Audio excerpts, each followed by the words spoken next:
Hello, everybody, and welcome to another edition of Advanced Solo Queue Statistics with your host and subject, Gelati. So, for those of you that don't know, I finally got Diamond after many months of trying to do so, both this season and the end of last season. It's been, maybe 6 to 7 months, maybe more than that, and I finally got it. I've been going back and forth between, Plat 3 and Plat 1 for a long time. uh, it feels really good to finally like get that goal. But one thing I was really interested in is I wanted to really dive into the numbers after I kind of went through, and once I actually got it, I kind of wanted to see what got me there. So this specific vlog, I actually have a lot of interest in breaking everything up side by side. So without any further ado, let's go right into it. So I did get Diamond, but I think it's worth mentioning that a lot of these numbers are going to be skewed because I played a lot of a champion that is not exactly normal. And for those of you that don't know already, that champion's Karthus. So I actually made a blog post about it, about how I kind of adapted this mindset change where I really just wanted to focus on consistency from game to game, and for some reason I thought when I logicked everything out, Karthus was the way for me to do that. I made a big, lengthy post about it, why I did it, the techniques I use, etc. That you can actually find. I'll put a link below this video so you can check it out. But a lot of these numbers are going to be skewed pretty, in a pretty extreme fashion. You just got to remember that I played a lot of Karthus this month, so I'll try to mention that when I can. All right, so highest placement last month was 73 LP in Plat 2. I went all the way up to Diamond 5 this month, so that was a good achievement. Oh, almost forgot. There were 10 compromise games. For those of you that don't know, I completely factor out any game where there was lag, like really bad lag, DC, server trouble, trolls, anything like that. I completely factor them out of this of these statistics. I don't count them at all, so all these numbers aren't. I don't take any numbers from those games. So I also dodged 3 games, so those are not counted as well. So let's go. So like I was saying, I was Plat 3 last month, 75 LP, and I got all the way up to Diamond 5 this month. I actually dipped down. I was back in Platinum 1 shortly after last month, and dipped all the way down and had this really bad losing streak in the middle of the month. Dipped all the way down to 59 LP Plat 2, and that's kind of where I had this mindset change, and I just climbed straight up all the way to Diamond 5. Win loss, I was plus 10, so 59 49, so I was plus 10 wins, which is really good. I was 8-6 in my promo matches. I'm actually 9-6, but that was in one of those compromised games, so I didn't count that. KDA was abysmally bad, and last month it was terrible too. But again, this is one of those things where you'll see the Karthus effect coming in. I had 5.39 kills per game, slightly less, 6.47, which is like a death and a half more per game. So half a kill, like 0.6 kills less, almost 1.5 deaths more. But I also had 0.6 more assists, so still the KDA goes down pretty substantially. 2.27 to 1 is terrible. Team KDA is just on my track. I'm not too concerned about that. Longest winning streak, I had 5-game winning streak, and then I won 7 out of 8 on 2 different occasions. Longest losing streak was 5 as well, but it was 7 out of 8, and that's pretty close to what I was last month. LP gain and loss, pretty much the same. I had 1 game with plus 23, so that was interesting. And this is kind of a point I wanted to touch on, this factor right here. Average CS4 in non-support games, I was up to 210 per game on average, up from 189.9 last month. That's a substantial improvement. That's 20 CS per game improvement, and that's really substantial considering my rating didn't change that much, but I mean it did, but like that's to know that I focused on that and it worked is something I want to use moving forward. My opponents also farmed more, but I'm less concerned about that because I know myself as a late game player and I'm more confident and feel that I could beat people in the late game. So that was one of the big factors I wanted to talk about for this month, and we'll go into more detail about that later. You can see it reflected in the CS per minute. I'm now out farming enemies, whereas last month they were out farming me, and the numbers are up by quite a bit. This is CS per minute, by the way. Peak kills, death, and assist. The 17 death game was pretty bad. I'm pretty sure that was on. I want to say Cassiopeia during the losing streak. It was a pretty bad tilt game. High CS was 362. It was Karthus game. Combat grades. Okay, so with the increased farming, I expected a drop off in lane effectiveness. Like I figured I'd be losing lane more, and a lot of the champions I played this month tend to lose. They don't win lane, but they can lose lane. I'll put it that way. So like Karthus is definitely like that. So I expected this lane effectiveness to go down quite a bit. This isn't as low as I thought it would be, but it's still a pretty low number, like one of the lowest I've ever had, really. I'm not too surprised by it, but I don't really think it's as big a deal as it looks like. But we'll see as we go on to the other stuff.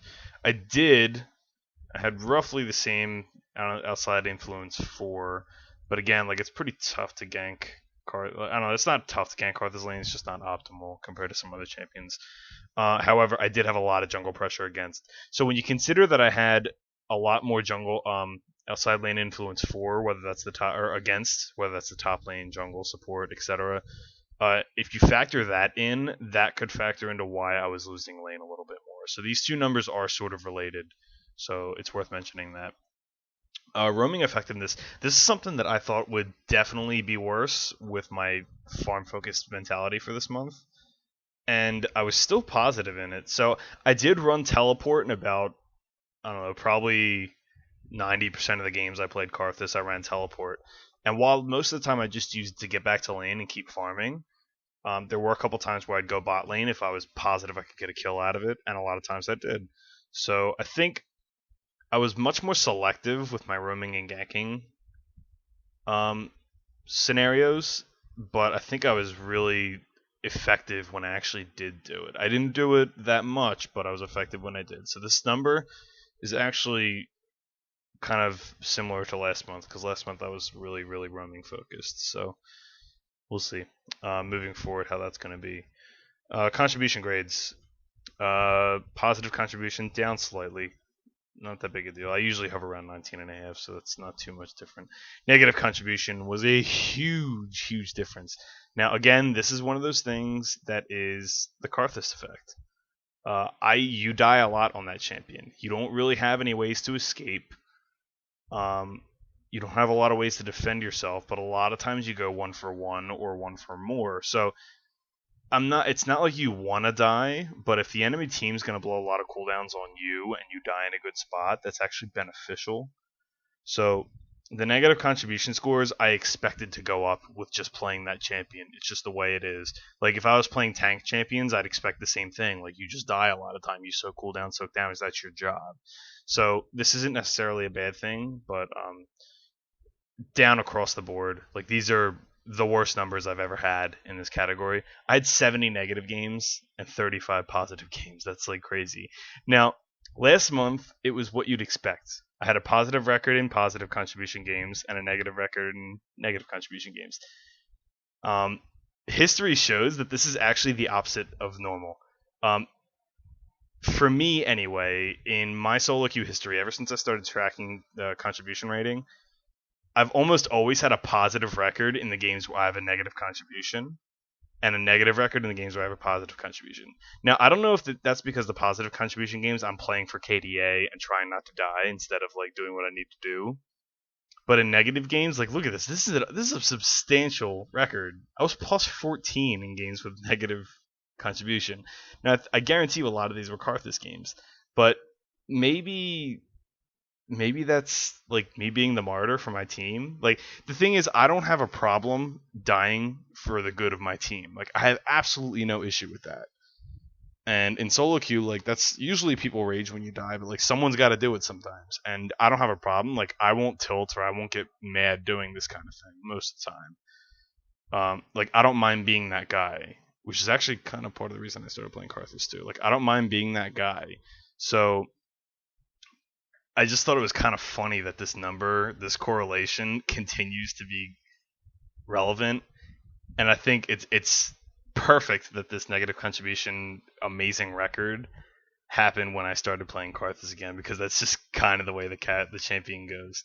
I also had 3 games that were at 0 contribution, like perfectly even. I went 1-2 in those games. Damage statistics. This is something that I wanted to talk about too.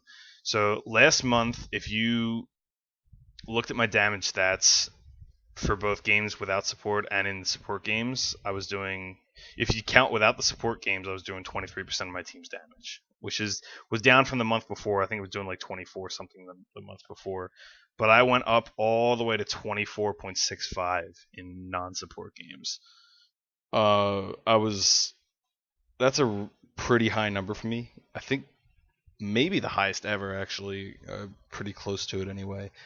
And that's on average. I had a handful of games where I was dealing like 39, 40, 42% of my team's damage, and those were Karthus games. So again, like the Karthus effect, you can check the link to the other blog post about it, and you can check it out for yourself. And I talk a lot more detail about that. Gold statistics. This was something I wanted to. I was really interested to see because I had put a lot of focus into farming and income this month. So if you look at last month, I was getting 352. We'll go to in non-support games. Okay, in non-support games, I was getting 365.2 gold per minute. If you go to non-support games this month, I was getting 378.6. I was getting 13.4 more gold per minute this month. I also had just more gold in those games, not by much, but a little bit. So my opponent. It's important to mention that my opponents also went up. My opponent gold per minute also went up quite a bit, 363 to 375.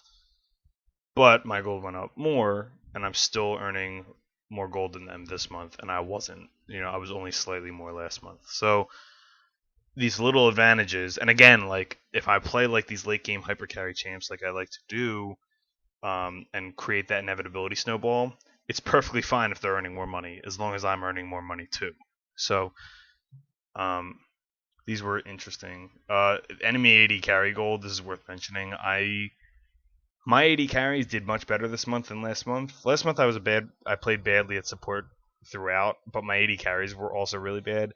This month my AD carries were a lot better, but the AD carries I was playing against were also much better. So you can see like in both of these categories right here, the gold totals are up, but the enemy AD carry gold is way up. I think I'm dying a lot in support. We talk about that in a little bit. Champion specific statistics. So most played last month was LeBlanc. I played 11 games on her, went 7-4. Had respectable numbers across the board. Because she was my main this season, it doesn't surprise me. These were shortly after the LeBlanc changes, so I still had a good record with her even after the nerfs. This month, the poster boy for my push to diamond was Karthus. So I went 21-15. That's a good record, not an obscene record, but a pretty good one. I was +6 in 36 games. Average CS per game, I want to call attention to this and compare it to LeBlanc. Now, obviously, they're very, very different champions, but I just want to point out the stark contrast here. On LeBlanc, I was getting 167.7 CS per game. That's 5.59 a minute. On Karthus, I was getting 242 CS per game. Per game. That's a number that I haven't even gotten close to, like, really ever. Like, when I'm playing at my very best, I don't get that many CS in a game. Not against equal competition, anyway. Like, if I'm playing against someone that's as good as me, I won't farm like that well. So this was an obscene improvement. I think, like, if you go up to average CS per game total for, like, all games, not just the LeBlanc games last season, let's see. Average CS4 per game at 189.9 in non-support games. So I added 53 CS per almost 53 CS per game to last month's average just from Karthus, like just on Karthus. And I put a lot of effort into that this month, and I'm glad it paid off. But that's just an absurd number I wanted to point out. 7.2 is, that's like mid to high diamond farming. So 7.2 per minute. KDA, not so pretty. So again, this is like the Karthus effect. Like as long as I have high kill numbers and high assist numbers, which I do, all of this is actually pretty good. Like it's perfectly fine. Like I have more kills and assists than I did on LeBlanc. I just died a lot more. So I also contribute a lot more damage on him than I do on LeBlanc. Like as you can see when we go down here, I dealt 25.86% per game, and I dealt on Karthus. I dealt an average of 30% of my team's damage to champions per game. So I think that was another big part of my consistency plan, and it really worked out. So I mean, you can see all these numbers. I talk a little bit more about them in that other blog post, I'll let you know. But again, here's the that contribution score. I was 18 and 8 in negative games. I had 26 negative games to 10 positive games. Pretty crazy. So that positive record and the negative contribution. If I have to be that guy, I'm perfectly okay with it. It's very much like a Phantom Lord style, but oh well. If someone's got to do it, then I got to do it. I guess that's fine. In 11 games, I played against Orianna. Now, Orianna, if you go on like champselect.net, like the Karthus counter picks, so to speak, I put the in quotations. The Karthus counter picks are like Orianna and Katarina. Katarina because she can get in and out and deal her damage. I don't agree with this counter pick, by the way. And Orianna because she can bully you in lane and use her ultimate and W to space you out of fights so you can't get into a good place. And she also is really, really good in lane. She can shield herself against your harass and get autos in on you. So it's a counter pick, but I went 7-4 against it. Most of the time out farming her. So just another classic scenario of the counter pick doesn't always mean anything, especially in like farming battles. I played 28 different champions this month. I played 24 last month.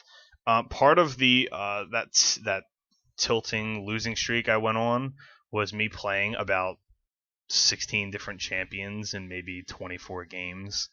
So that's why this number went up a little bit. This is sort of out of desperation. So I'm going to look to tweak that and bring that number down to around 22, 23 next month, maybe less than that. Duo Q statistics. I once again played a lot of Duo Q, but this month I had a losing record. I went 24 and 26. I played actually about just short of half my games were Duo Q games this month. I only duoed with 2 different people this month, and that was a big difference. AD carry for my fives team, War Pigs, we had a losing record, and my old friend and former top lane team partner Tuba, we won 7-4. Match time statistics. I'm gonna start doing a graph for this because I think it's easier than looking at it this way. So if it's easier for me to do so, I'll start doing this for pick order too. But we'll see. You can see that like most of this was pretty evenly distributed at the biggest distribution was at the 30 to 35 minute mark, which is getting more and more common. And you're also starting to see like last season this number would fade closer to the 25 to 30 minute mark. Like there'd be slightly more 25 to 30 minutes than 35 to 40 minutes, but with the game changes and games going longer, you can see the average match time is almost a full minute more. It was 59 seconds more. You factor that in with the fact that I'm playing like Karthus and Cassiopeia. I think that was a lot of the reason why. Like, if the games are going to go longer, it makes sense to play those kind of champions. So, a little chart. That being said, like I only had like an obscene record in the short games because they're usually stomps, one way or the other. Pick order statistics. Average pick position went down just a little bit, but again, this is mostly something I'm tracking for like a full total end of season thing. I don't like to talk about it too much from month to month because it's not that much of a difference. I had a pretty good record when first picking though, and a lot of times I first picked Karthus, which was interesting because he's open to counter picks. I didn't have let's matchup specific stats. My most frequent opponent was Oriana. I went 13-4 against Oriana with a variety of different champions. So that was obviously the strongest matchup, which we'll get into. I also played Katarina 9 times. These two are mostly focused around Karthus. Caitlyn and Tristana, the 280 carries that I just can't win against. And then surprisingly, I had a 3-0 against Zed. I usually struggle against Zed just because there's not a lot of outplaying that I can do to deal with him. It's got to be like a team thing, and I can't really stop him from farming most of the time. So it's usually a tough matchup for me, but I happen to win 3 this month, including my last promo game that got me into Diamond was against the Zed main. Strongest matchup was Oriana. Again, the KDA was really ugly, but a lot of the times. Oh, this was worth mentioning. I'm surprised I didn't green this actually. I went 5-0 as Cassiope against Oriana. I love that matchup. It's really, really heavily in Cassiopei's favor as long as I know what I'm doing. And I happen to get that a bunch of times, so that was good. The weakest matchup, I picked Caitlyn, even though I think it might be Tristana, but the Tristana a lot of times isn't like in my control. So I picked Caitlyn because the Caitlyn matchup is in my control. More or less, I think if you look across the board at this, like at 6.63 deaths per game, I'm getting the assist. I'm just dying too much, so I think I'm like forcing fights on Caitlyn in lane. And you'll see, like I played. Look at all the different champions I played against just Caitlyn in those 8 games. 8 games I played 1, 2, 3, 4, 5. I played 6 different champions. Now I don't know if that's out of desperation or like what my teammate played or what, but like you just can't play that many. And you need to kind of like pick the support that you know works against it, and it might be Nami for me. Just like sit back and play safe instead of trying to force fights. So that was the bad matchup, and the Trist matchup was pretty bad too. I actually had been banning Tristana in other games. I didn't have any multiple summoner matchups this month like I did in the previous 2 months. So we'll go right down to situational statistics. A lot of First Bloods for and a lot of First Blood against, or First Blood assists. A lot of these were like on invades, not usually in lane. I also had a ton of First Bloods against, like way more than usual. Not even because I was playing aggressively. I'm sure a couple of these happened during that tilting losing streak there. But I had like more than twice as many First Bloods against this month. Now I played about twice as many games this month, so this is not too crazy. But a lot of this is like early on in the game, Karthus can't protect himself, and I know that a ton of these happen on Karthus. So, and you'll see like when we go down to the positional statistics, I had 8 of these were in mid lane. So, maybe you need to just be more cognizant of jungle pressure or respect my opponent a little bit more. But in my defense, a lot of the times, it didn't really affect the course of the game that much. As you can see, I was 4-6 in the games where I gave up First Blood. So if they get First Blood, that's fine. If I can just keep farming up and doing that and being relevant, then that's what matters more. So other than that, nothing too crazy here. Went 8-3 when getting the First Blood over the assist, which is kind of cool. Played positional statistics we'll go down to. I played the majority. I think it was 108 games. 78 of them were in mid lane. I went 46-32. So plus 14 in 78 games is pretty good. It's a pretty good win rate for high platinum, low diamond. So you can see the CS numbers, substantially higher than last month. KDA substantially lower than last month. But again, there's that Karthus effect. You can go read all about that. I won't go into too much more detail here. Lane effectiveness down. Not that negative, not that big a deal. A lot of this stuff like 8 First Bloods, that's a factor. I just need to be more cognizant of jungle pressure, especially if I pick a weak early game champion like Karthus. 80 carry, I only played 1 game. Played 21 support games, still had the losing record. So these numbers aren't too, they're pretty much the same as last month. My 80 carry performed a little bit better, and I had more assists. But generally still poor performance. And that's going to be one of my goals for next month, as we'll talk about later on in this video. Top lane, I had 4 games. All 4 of these games were either top Cassiopeia or top Ahri. So I really just played like mid laners in the top lane and went 2-2. Nothing too crazy. I had a significant goal per minute lead on my opponent in all of these games, on average. So that's pretty interesting. KDA is going to be lower because it's not a tank champion in top lane. So it's just going to be, a deadlier game. Jungle, I was 0-5 last month, which is terrible. I went 2-1 this month, but numbers are still terrible. So I think it was like Nunu in one game, and I think I played. I think it was Maokai in the 2 wins. So maybe I'll start playing. I mean, Maokai's a good champion right now. I think he's probably going to be my go-to jungler. It kind of fits my playstyle a little bit, so that'll be that. Still, I mean, I went positive record, but still not good numbers because I'm not that good at jungler. So I did try to add Lee Sin. That's going to be right out of the question. So I think it's just going to have to be like Jarvan or like Maokai or something. Or Oh no, I forgot. I played a Mumu in one of these games. So it was a Mumu, Maokai, and Nunu. And the Nunu was the loss, and that was an embarrassing game. So still not that good at jungling. We'll see. Environmental statistics. First game of the session, 17-8. This is historically a really bad time for me. Like, I almost always lose the first game, like whether it's for lack of warm up or whatever, but historically a pretty bad time. The last game historically has been hit or miss. I've either been really good or really bad. Now, it wasn't the case last month. It was pretty close, but I was really good in the first and the last game. So I started strong, finished strong. I think that was a lot of why I had success this month. 4-1 in single game sessions. Longest session was 9 games. This was like a Monday. Time of day, I was substantially better in the night block, like the 8 to 4 a.m. block, which historically that's always been the case. Like with last month, and if you go back to further months further than that, I always play better at night. Whether it doesn't even matter like whether it was work schedule or anything. Historically, I always play better at night. Day of the week, again, this is something I'm just tracking mostly for the end of the season. I'm not expecting too much here.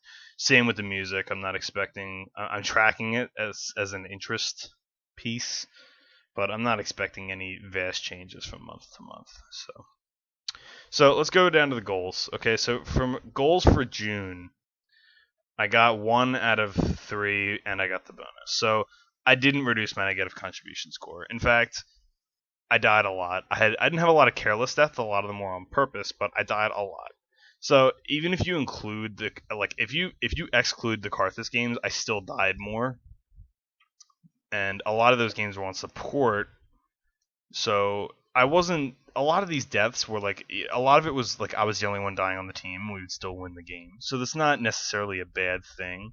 That being said, I still failed this goal. So I failed it really badly. So this really should just be like a negative, not even a 0. Support play still needs to improve. Nami does in fact seem to be a nice addition for me. So I did roughly the same as I did last month, which was pretty bad. This month I played a lot more champions. I was trying to figure out what would work. I played Sona, I played Lulu, I started playing Thresh, Blitzcrank. I played a number of different things, Morgana, and just none of it was working. So I think I just need to stick to Nami, and then I just got to take my lumps and learn how to play Thresh at this point. You just kind of have to know how to play him at this level, and if you don't, you're going to struggle because he's just so much better and he has intangibles. So this is something that I want to improve, but I understand that I've kind of gotten away from it as my secondary role compared to in previous months, and I've taken a real step downhill over the last 2 or 3 months. So I really kind of want to get my support play back in line. I wanted to refocus on improving my farm numbers, which we've already talked about it. I improve farming across the board, and it's allowing more consistent income from game to game. So that one I succeeded in. I also got from Plat 1 to Diamond, so that's a success. Goals for next month. I want to First, continue the great farming numbers, but I want to try to cut down on the negative contribution. So I want to farm well, but I don't want to die as much if I can help do that. So that's number one. Number two, for support, I need to pick one or two of these. I need to pick one or two, like Nami, Thresh, Zyra, Leona. I need to pick like one of these or two of these and just like always play it against good matchups, against bad matchups, no matter what. Like, because I need to bring some kind of consistency back to that role because in recent months I've really been struggling with it. Maybe even the new Sona when she gets worked. And for goal number three, I want to bring the farming focus to other characters besides Karthus. So Orianna, Cassiopeia, um, whoever else I really. Ari is another one I've been starting to play a little bit more. So I want to bring those farming numbers to other champions besides Karthus. And then as an added bonus, we'll see if we can get Diamond 4. So that's going to be it for this month. I was really interested to dive into the numbers of my climb to Diamond, and I'm finally there. And I still have a lot of work to do and a lot of things to work on. I know I can play better, even though I got it. So moving forward, those are the goal for next month, and I will see you guys there. I encourage you to follow me on Twitter at GelatiLOL. You can subscribe to this YouTube, and you can also add me in game and follow me on my Twitch channel. Twitch is twitch.tv/GelatiLOL. I'll be streaming shortly after I post this. Thanks a lot, guys, and I hope to see you next month.